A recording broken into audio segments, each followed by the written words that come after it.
Hello, hello, hello. Back at it again. So, you know the procedure. I will learn that by the end. Ooh, new signature. Cool. Okay. So actually, I'd like to preface by saying that this is the 2018 fall exam, the fall 2018 exam. This exam is kind of weird, and it's a bit challenging. It uses some more interesting topics, but stick with me and you will do it. Yay. Okay, first question. The shortest distance from the point 1, 1, 0 to the plane x plus y plus z equals 1 is... So this doesn't seem like it at first, but this is a Lagrange multipliers question. And we're simply finding the min. So, in this case, you might be thinking, how do I get this point? Well, this will turn into our f, and this is already our g constraint. That's our g constraint right there. So, how are we going to get this f? We're going to use the distance formula. So, we know that the distance formula is x minus, x2 minus x1 squared plus y2 minus y1 squared, and so on. But in this case, I'm going to start it off by just going d squared is equal to, in this case, f, which is now just equal to x minus 1 squared plus y minus 1 squared plus z squared. Sweet. Okay, so we've already set up our f. So let's continue by finding the gradient of our f. So this will be pretty normal procedure in this case. So we got 2x minus 1. X is just 1. So 2y minus 1. And then, whoopsie daisy, let's just put 2z. There we go. And now we know that this is our g right up here. So let's find the gradient of our g, which would be just 1, 1, 1. So pretty simple. So we set it up like how we usually set it up, where the gradient is equal to that. Lambda, the gradient of f, is equal to lambda, the gradient of g. So 2x minus 2, I'm just going to distribute everything, is equal to lambda of, 1. In this case, I'll just write lambda. And then same thing, 2y minus 1 is equal to lambda, and 2z is equal to lambda. So I'm going to set these equal to each other, where 2x minus 1 is equal to 2y. 2x minus 2 is equal to 2y minus 2. Holy moly. My bad. So the 2's cancel out in this case. And then we get 2x is equal to 2y, which just simplifies down to x is equal to y. So now I'm going to simplify these two, where 2y minus 2 is equal to 2z. So in this case, I'm going to say 2y is equal to 2z plus 2. Divide everything by 2. I shouldn't do that in a different color. Divide everything by 2, which means that y is equal to z plus 1, which means that x is also equal to z plus 1. Sorry. So, if we bring this up here, you simply get that z plus 1 plus z plus 1 plus z is equal to 1, which simply means that 3z plus 2 is equal to 1, which means that 3z is equal to negative 1, and z is equal to negative 1/3. So, now that we have that, we can actually just plug this back into here, which means that we get y is equal to negative 1/3 plus 1, which is equals to 2/3, which means that x is also just equal to 2/3. So now we have our singular critical point at 2/3, 2/3, negative 1/3. So now we just simply plug it back into our equation here, where it's 2/3 minus 1 squared plus 2/3 minus 1 squared plus negative 1/3 squared, which in this case is just equal to negative 1/3 squared plus negative 1/3 squared plus, well, negative 1/3 squared, which would just be 1/9 times 3, which would just be 3/9, which is 1/3. Now you may be noticing that's not one of our answer choices around here, around in these areas. This is not one of our answer choices, but what we can do is we can evaluate it differently. Remember that over here, follow my pointer, d squared is equal to f in this case. So we can say that d squared is equal to 1/3, which means that d is equal to the square root of 1/3, which is just 1/3, which is equal to the square root of 3/3. And that, ladies and gentlemen, is our answer for question 1. Smiley face. Cool. Second question, what a great question. It is in fact another Lagrange multipliers question. So that's fun. Another Lagrange multipliers question. This time it's a lot more straightforward. We already have our f and our g. So we just take the gradient of f, which in this case is 2 and 6. The gradient of g is just 2x, 2y. So we set it up as 2 is equal to lambda 2x, just like 6 is equal to lambda 2y. I'm going to show you this neat trick. You can actually just divide these, so you get 1/3 is equal to, then these just cancel out. You get 1/3 is equal to x over y. So now in this case, what I can do is I can just do some cross multiplication, which means that y is equal to 3x. So I just plug it back into my constraint right here, which means that x squared plus 3x all squared is equal to 10. So x squared plus 9x squared is equal to 10. 10x squared is equal to 10. So x squared is equal to 1, which means that in this case, x is equal to plus or minus 1. So now we got to test both -1 and 1. So, I should probably put that in like a bracket. Okay. So we got to test it out now. So when -1 squared plus x squared is equal to 10, that means that 1 plus y squared is equal to 10. Y squared is equal to 9, which means that y is equal to plus or minus 3. So in this case, our critical points are just -1, -3, and -1, 3. So you can also just do the same thing, because this is all squared. So now we know that the critical points at x equals 1 is just 1, -3, and 1, 3. So now we gotta test all of these points right over here. Whoops.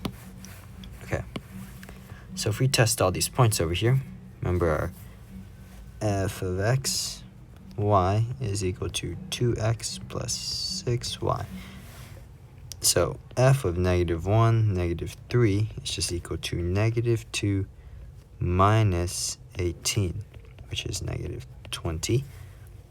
F of -1, 3 is equal to -2 plus 18, which is 16. F of 1, -3 is equal to 2 minus 18, sorry, which is -16. And f of 1, 3 is equal to 2 plus 18, which is 20. So we see that negative 20 is our min, 20 is our max. So m equals 20, and m, well, lowercase m, is equal to negative 20, which in this case is B, which is the correct answer. Fun. Moving on. So, this question. Okay. This question I need to preface by doing a little drawing here. So we have our drawing, right? And it goes from x equals 0 to 6 and y equals 0 to 6. So we have this little box here. It's very nice. And then they split it into 4. So now, split into 4. We're going to find what each of these little red points are. But before you know that, let me say that this goes from 3, and that's also 3. So we know that in this case, our area just equals out to 3 times 3, which is 9. So the area of each of these boxes is 9. So now that we have this set up, I need to explain a little thing to you, which in order to solve this question, you need to know that f of x, y times the area is equal to this. This is what we call a double Riemann sum. So what is our f of xy? Well, in this case, our f of xy is simply given to us right up here. It's our x plus y over 3 times the area, which is 9. So now that we have this set up, we can actually find this out. Remember, the double Riemann sum is just the sum of all of these that we get here. And what are all these x and y's going to come from? Well, they're going to come from these points that we made right here, because it says that we choose the upper right corner as a sample point. So let's find all these points, shall we? So the first point that we have right here will be 3, 3. The second point will be 6, 3. The third point will be 3, 6. Whoopsie daisy. And the fourth point will be 6, 6. So let's put all these in. 3 plus 3 over 3 is equal to 2. 6 plus 3 over 3, 9 over 3, 3. Another 3 plus 6 over 3 is equal to 3. And then this last one is 6 plus 6 over 3, which is equal to 4. Sweet. So now we have our 4 points. We have our area here, so we just multiply it by the area, which is 9. So you get 18, 27, 27, and 36. And when you add these all together, you get the answer 108. And which in this case, that is our answer. That's low-key the first one. That's kind of weird. Okay, change the order of number 4, sorry. Change the order of integration and evaluate. So we have this double integral right here. It's in rectangular coordinates. It's from dy to dx. We know that x is from 0 to 1. Y is from the square root of x to 1. So let's draw this out, shall we? X is from 0 to 1. Whoopsie daisy. 1. Y is from the square root of x. Y equals square root of x to around 1, which we will say is right there. So it's all in this area right here. So in this case, it's going like this, right? We want to change up the bounds. We're now going like this. My bad. So we know that square root of x is equal to y, which means we can say that x is equal to y squared. So in this case, now it changes from going here, here for x, which means it goes from 0, right here, to y squared. So now we change this to x equals y squared. Oh crap, what did I just do? I just clicked on Billy. My bad, guys. And then for y now simply just goes from 0 to 1. So let's reset up our double integral. Goes from 0 to y squared, and from 0 to 1, y cubed dx dy. So let's set this up now. I'm gonna take this out, 0 to y squared of dx, which just becomes x, from 0 to y squared, which just gets you y squared times y cubed. So in this case, how we want to solve this from 0 to 1 is you're going to want to use, actually, hold up, let me pull this out right here. Okay. Going to want to use some u substitution. So in this case, I'll say u is equal to y cubed, du is equal to 3y squared. So this is out, and we get left with 1/3 eu, and that will be from, this is equal to 1, this remains as 0, which means you get 1/3 e minus e0, which is just e minus 1. In this case, e minus 1, 1/3 e minus 1 is d, which is our answer. Okay, this one. Which of the following integrals represents the volume of a solid under d equals x squared plus y squared in the region x squared plus y squared equals 49? Okay, so let's put these into cylindrical coordinates. Polar coordinates, polar coordinates. In this case, we know that x squared plus y squared is equal to r squared, which is equal to 49. Square root both sides. R is equal to 7. So let's get rid of some answers. Can't be that. 49 also is a 49. 49. We're immediately left with just 2 of these answer choices. So that's pretty good. Oh, yes. In this case, what we're going to be looking for is what's in here. Is it r cubed or r squared? Okay. So if we look here, we know that z is equal to r squared at this point. So it would be something like 0 something, from 0 to 7, and then it would be r squared. But remember, it's multiplied by r dr d theta, which means that this would be r cubed. In this case, c is the answer with the r cubed, so c is our answer, which is correct. Number 6. What is the mass of a lamina in the shape of a triangle with the vertices 0, 0, 1, 0, and 0, 2? The material density at a point is equal to 1/2 of the point's distance from the line x equals 1. Whew. Wow, okay, that's a lot, but we can break this up pretty easily.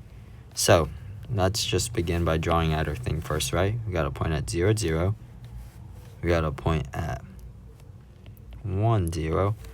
We got a point at 0, 2, which means our triangle looks something like that. And then we know that our density, which is this thing right here, is equal to a point, at a point, is equal to 1/2 of the point's distance from the line x equals 1. Okay, so we've already discussed the density formula for this one. So in this case, I'm just going to already start with d squared, which we know is x squared minus x1 minus y1 squared. And we don't really need to care about our y's or our z's at this point. So usually you might be tempted to say it's just x minus 1 squared. But in this case, remember, it's the distance from x equals 1, which means it should actually just be 1 minus x squared equals distance, which means that, distance squared, meaning that distance is equal to 1 minus x, and the material density is equal to 1/2 of 1 minus x. Cool. So now we have our density formula. Our density equation. This should be in terms of x and y. And now we got to find our bounds. So for x, it'll be pretty easy. X is from 0 to 1. Y will be from 0, as you can see, 0 right here, to 2 minus 2x, because that's this line right here, 2 minus 2x. Because the slope is negative 2x, the y-intercept is 2. Okay, so pretty simple. Now we plug in our density, which is 1/2 1 minus x dy dx. So let's go on to solve this. So in this case, we have our y first. So let's pull all of this out. As 2x dy is just equal to y, 0, 2 minus 2x, which in this case will be equal to 1/2 1 minus x times 2. And then what I'm going to do here is equal to 2 minus 2x. I'm going to actually go 1/2 1 minus x.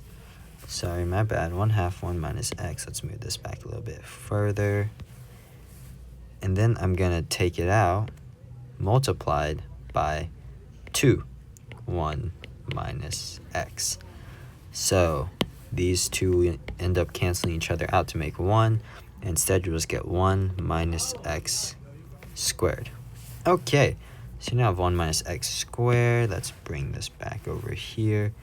So you got 0, 1, 1 minus x squared dx.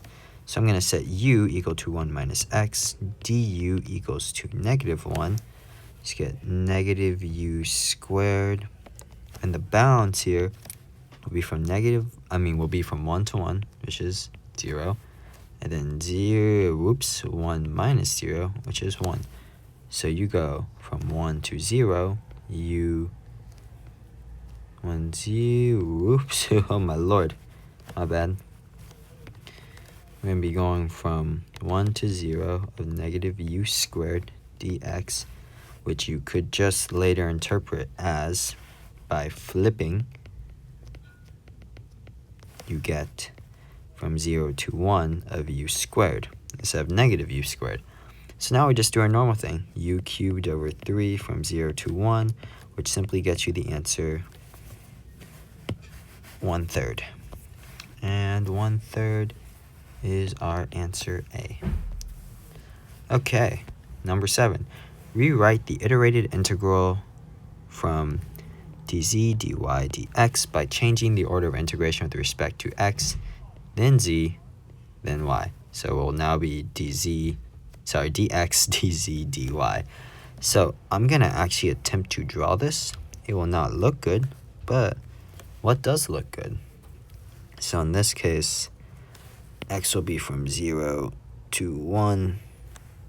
Y will be 0 to, it's going to be like this parabola, right? Sorry, that looks so bad.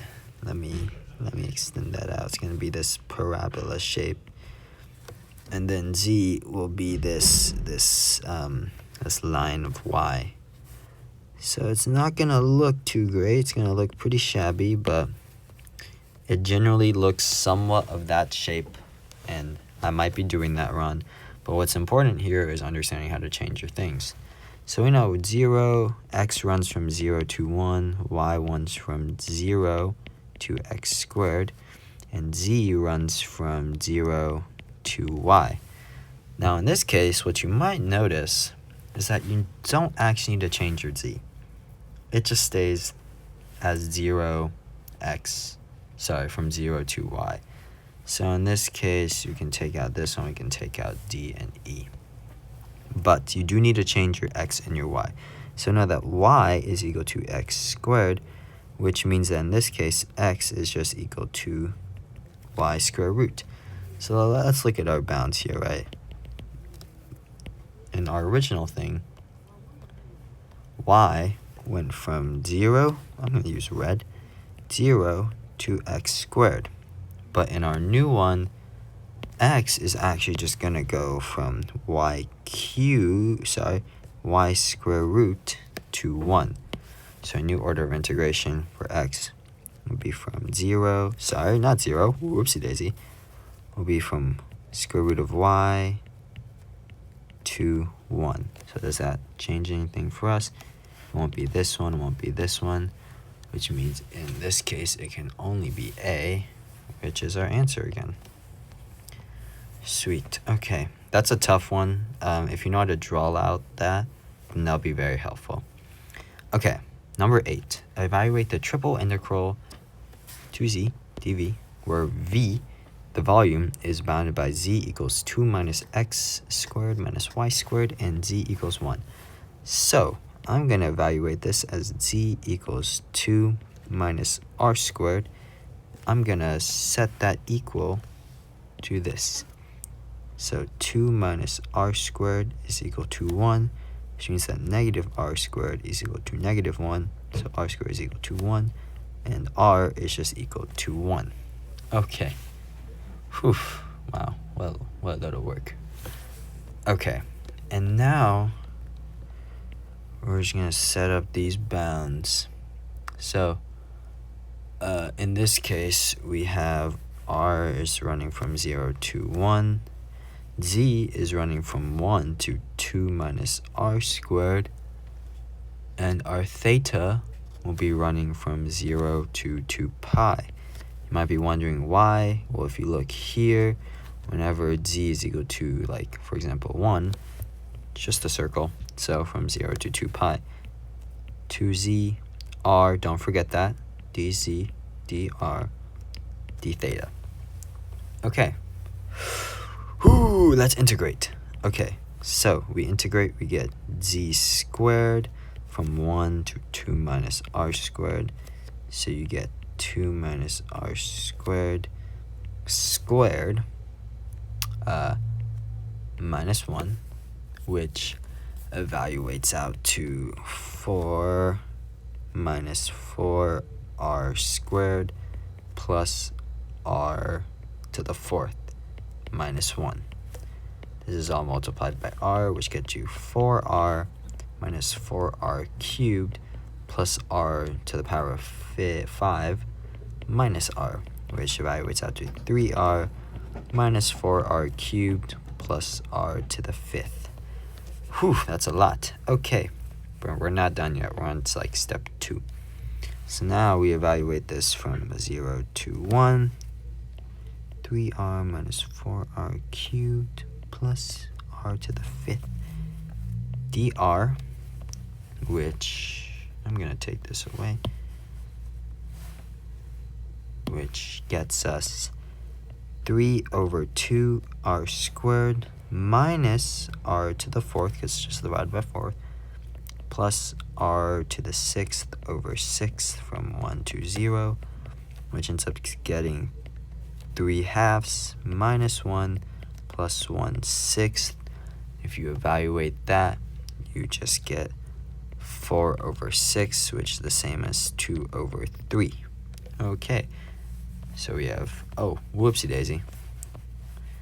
We have 2 over 3. We're evaluating that from 0 to 2 pi, which just ends up getting us 4 pi over 3, which in this case is our answer B, which is the answer to number 8. Okay, almost there, guys. Number 9, let E be the solid region bounded by two surfaces whose equations in cylindrical coordinates are z equals 10 minus r and z equals 2 plus r squared. Now what you should know is that looking at this, z will be a downward facing paraboloid thingy. Don't know how to draw this. While this z will be an upward facing paraboloid. So you know that in this case, this will be your upper bound, this will be your lower bound. Just wanted to get that out there. Okay, so now that z is equal to 10 minus r squared, z is equal to 2 plus r squared. we can set these equal to each other. 10 minus r squared equal to 2 plus r squared. So 8 is equal to 2r squared, which means 4 equals r squared, which means that our radius is equal to 2. Okay, so 2. So that'll run from 0 to 2. We know our z's will run from 2 plus r squared to 10 minus r squared. In this case, our theta will simply be from 0 to 2 pi, because if, okay, watch me do a very bad rendering of this equation. Got this thing that looks like this thing that looks like this, and in the middle there's this, oh my lord, in the middle where they intersect, you got this little circle thing. Okay, so, and that will simply be from r dz dr d theta. Okay, so let's do our integrations. Of course, a simple trick that I learned was that you can just multiply this by 2 pi, because our d theta isn't going to hold any precedence on us anyways. So just put that out there. 2 plus r squared r dz dr. Okay, so in this case, we got z from 2 plus r squared, 10 minus r squared, equals 10 minus r squared minus 2 plus r squared, which gets us 8 minus 2r squared. If we multiply all that by r, you get 8r minus 2r cubed. So now, from 0 to 2 of 8r minus 2r cubed dr, we get 4r squared minus 2 over 3, I believe. Oh, no, I might be dumb. Sorry, my bad. Minus r to the 4th over 2, from 0 to 2, which simply gets you 4 times 4 minus 2 to the 4th is 16 over 2, gets you 16 minus 8, which gets you 8. And then simply 8 times 2 pi, like we have over here, gets you the answer 16 pi, which is E, and E is our answer. Okay, for 18, compute the integral. Sorry, for number 10, compute the integral. Okay, where E is the solid region bounded by this sphere. So we know this is going to be in, well, it's in the name, spherical coordinates. So in this case, we know that this is equal to rho squared equal to 2, so that rho is equal to the square root of 2. And we also know that this is equal to rho squared, but it's rho squared just to the power of 3 over 2. Just get rho 2 times 3 over 2. These cancel out, so you just get rho cubed. So in this case, we set it up by going like this. 0 square root of 2. If you don't know about theta and phi, theta will always run from 0 to 2 pi at most, while phi will always run from 0 to pi at most. If you're wondering why, that's because phi is associated with the z-axis, so it'll only ever go this much, while theta can go around the whole way. So I hope you knew that already, but the more you know. So our phi will be from 0 to pi, theta will be from 0 to 2 pi. It'll be 6e rho cubed. And then that'll be multiplied by rho squared, sine of phi, d rho, d phi, d theta. Whew, okay, you got through the setup. That's good, that's good. Okay, so now to integrate this, I'm going to set u substitution equals to rho cubed, du is equal to 3 rho squared. In this case, that cancels that out. We get left with 1/3 times 6 EU. In this case, that will equal 2 EU. Our new bounds will be square root of 2/3 will equal to 2 square root of 2. So 2 square root of 2, and whoops, daisy, 0 cubed will just be equal to 0. So 2e 2 square root of 2 minus 2e is power of 0, which will just get us 2e 2 square root of 2 minus 2. Okay, so now we evaluate from 0 to pi of 2e 2 square root of 2 minus 2, which just gets us, d phi, which just gets us 2 pi e to the power of 2 square root of 2 minus 2 pi. Okay. Then our last integration will be from 0 to 2 pi. So 2 pi e 2 square root of 2 minus 2 pi d theta. In this case, you just multiply by 2 pi for everything, which means you get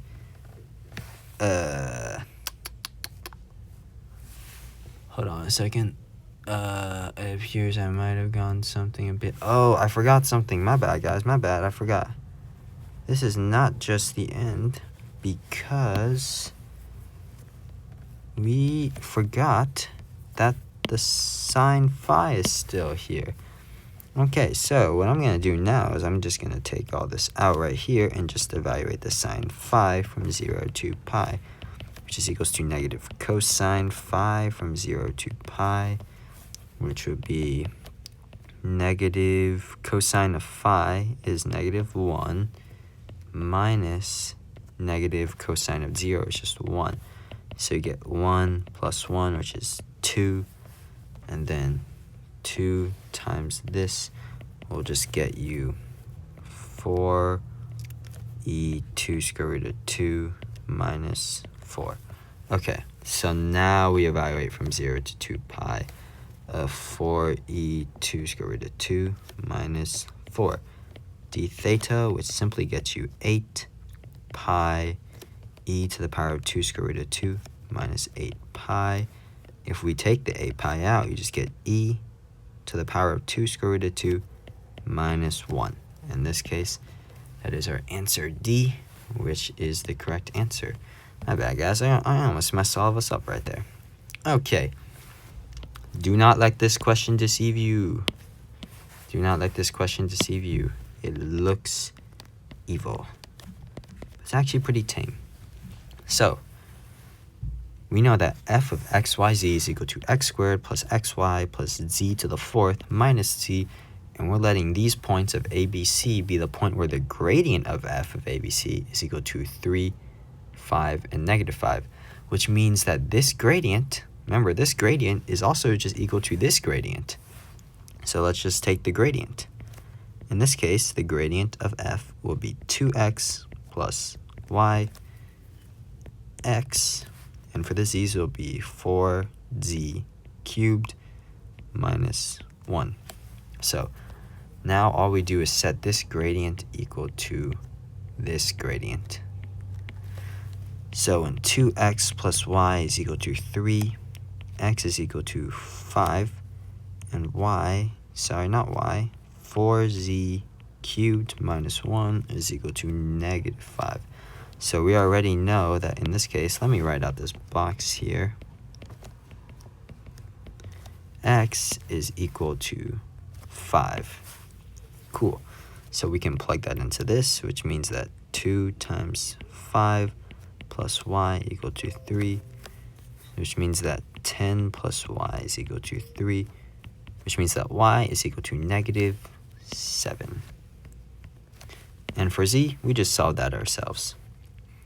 4z cubed is equal to negative 4, which means that z cubed is equal to negative 1. Cube root both of them, which means that z is just simply equal to negative 1. Now, we just got to follow this.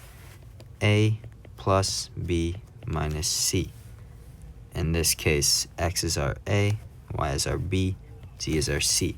So we get 5 plus -7 minus -1. So 5 minus 7 is -2, plus 1 is -1. In this case, that is our answer C, which is the answer for 11. And now we're on our last question, which is a kind of a concept question. So how I want you to approach this is you can approach it in two ways. You can look at it like this, or you can evaluate each quadrant. This is quadrant 1, quadrant 2, quadrant 3, quadrant 4. In this case, I can show you both ways, but I'm going to show you what's easier right now. So if you're looking at this way, you notice that in the first quadrant, everything for x. Oh wait, let me first tell you what a gradient vector is.